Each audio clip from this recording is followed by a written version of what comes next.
credentials for this week's game against Duke. Applications will close at noon on Wednesday, so if you have not applied, please make sure to do so in advance of that deadline. Credential requests are also open for the Florida State game the following week. Those will close the Wednesday of that week at noon Eastern. And also a reminder, for those of you who are YouTube TV customers or have readership who are, as a reminder that the contract with Disney Networks could run out in advance of November 1st. Fans and viewers can learn more at keepmynetworks.com if there is concern about losing ESPN and ACC Network in advance of Saturday. Today's press conference, Coach Swinney will have some opening comments, then we'll go to questions in the room and go to questions virtually at the end if time permits. As always, we're being joined by the audience on Clemson Plus, Fox Carolina on 105.5 The Roar. So we would appreciate it if y'all would speak up so everybody can hear your questions. Coach, when you're ready, take it away. Does that mean my YouTube TV's not going to work anymore? Just finally figured that whole thing out. I get all kind of stuff on that. I don't have that one. I got YouTube TV. But anyway, good morning. Hope everybody's good. We're ready to get back in the fight around here. Been a good open date for us. Last week was a great week, great prep. Proud of the guys, how they responded, got back to work. Also had an opportunity to go serve last week. We went and spent a day, helping build the Habitat home that's over on Bowman Field there.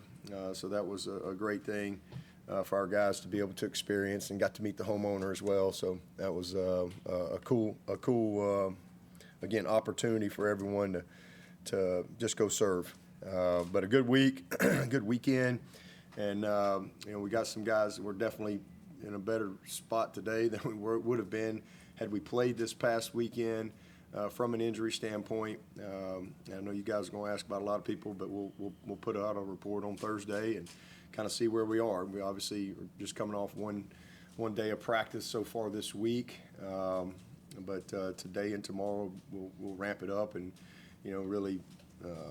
See who's game ready and who's still got some work to do, and then we'll report that on Thursday. But again, proud of our guys. There's been certainly some disappointment this season, but also a lot of good, a lot of positives and things that I've seen within our team. TJ Parker got married last week, so that's an awesome thing. And, again, the season hasn't gone the way we wanted it to go this year. But, if he doesn't come to Clemson, he doesn't meet his precious wife, Asia. So, really a cool moment for him, and congratulations to them. But, again, proud of how the guys have gotten back to work.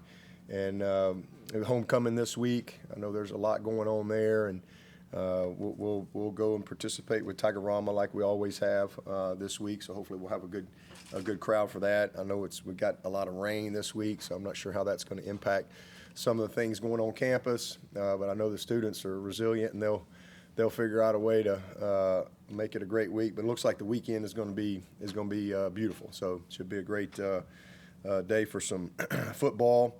And as far as our team and our opponent, we've got, I guess, about 33 days left in our season, so it's crazy. It's flown by, and thankful that we still got opportunity to go compete, and thankful that we have an opportunity to still work to be the best version of ourselves, and have an opportunity to go have the best possible finish that we can have. And but it doesn't get any easier. We've got another great opponent coming in here in Duke this weekend. I think one of the best executing offenses in the country, for sure. They really execute at a high level. They play well together, and starts with this quarterback. I mean, he's elite. He is an elite player. I did not know much about him prior to him coming to Duke. Just hadn't seen him very much on tape, but he's a special player. They do a nice job. Again, they're well coordinated, and they execute at a very high level. You give them a patch of grass, they take it. They pretty much got an RPO built into about everything they do. They do a nice job of moving him, on different launch points, whether it be in the pocket, sprint outs, boots off of play action.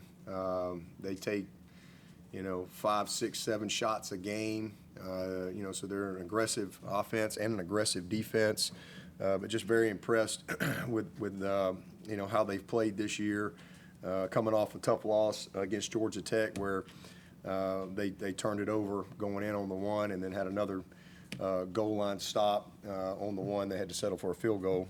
So I know they feel like they maybe missed an opportunity there. But this is, again, really good offense. They play well together up front. Receivers are very good players, very good skill, good backs.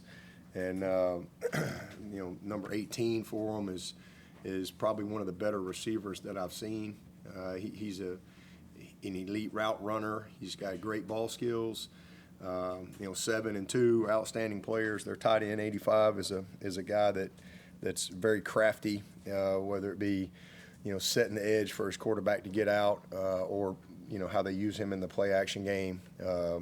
So just again, really good offense, 460 something yards a game. They're 18th in the nation, and they're overall 3rd in passing. And I think Mensa is 2nd in the nation in passing. So we got our hands full with this group. We got to play. We got to play well. We got to execute at a high level. We've got to eliminate the big play bus that we had in our last outing. We really have not done that. That's something that we've got to get back on track.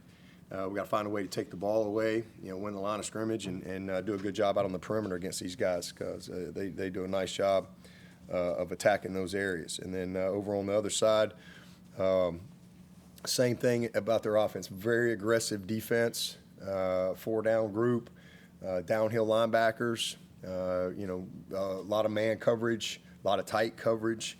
They will mix it up, but from an identity standpoint, they're a group that wants to force the issue. So, this will be a team that's coming in here with a really good front. I think 97 and 7 are 2 of the better ends that we've seen. They can get after the passer. 4 inside is one of the bigger twitchy guys that we've played against. I really like this linebacker group.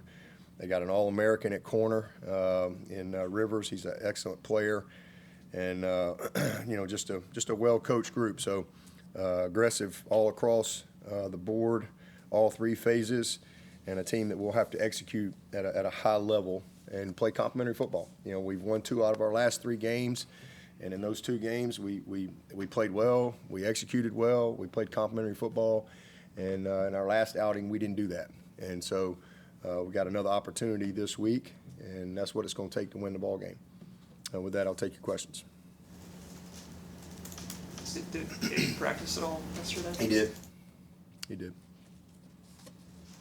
With the offensive line and some of the injuries there, just talk about the shuffling and some other guys that might have opportunities. Yeah, it's been frustrating. I mean, again, you look at this group right here that we're getting ready to play. They're a very veteran group up front, but all their backups are.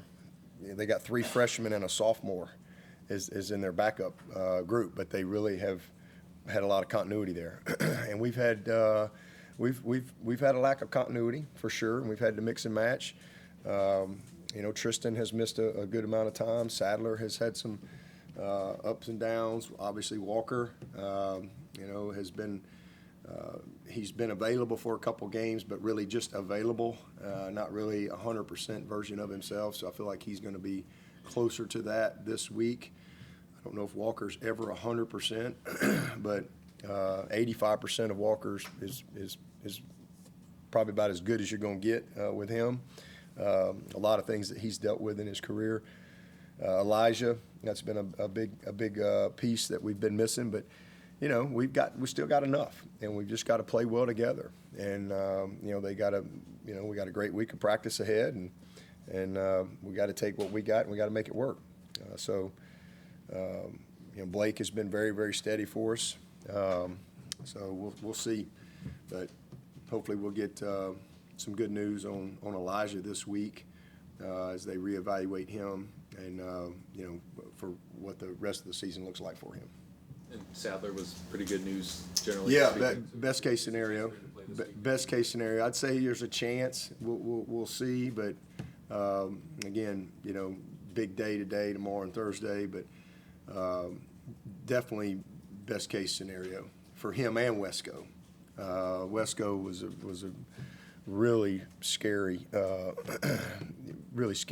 injury, So I'm just thankful. That was a tough Sunday, at the hospital with his family, but he's again, like I said, it was best case, especially compared to what he could have been dealing with, and best case for Sadler too, from what we initially thought on the field. So he's not a long-term situation. Was Cade a full participant yesterday or limited? He did everything we asked him to do last night.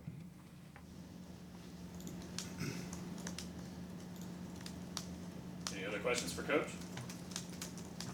On a day like that, how much self-scouting do you do kind of when you have that one open week where you give everybody some time off, I'm sure. But, how much self-scouting do you do and, trying to say, hey, we still got time to fix some of these things? Yeah, I mean, we self-scout ourselves every week.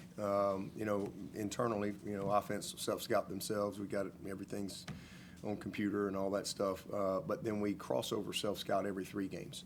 That's something that we do, and so certainly took a lot of time last week to do that. Defense really studies our offense. Offense studies the defense, and we cross over. Again, we've done that for years and years around here. It's always been one of the more helpful things, and then we do that to prepare for each opponent too. That's something we do weekly. Our defensive staff studies the opponent's defense, and our offensive staff studies the opponent's offense to give collaboration there. That's how you use your support staff and take advantage of your resources. So I would think most teams do that have the personnel to do it.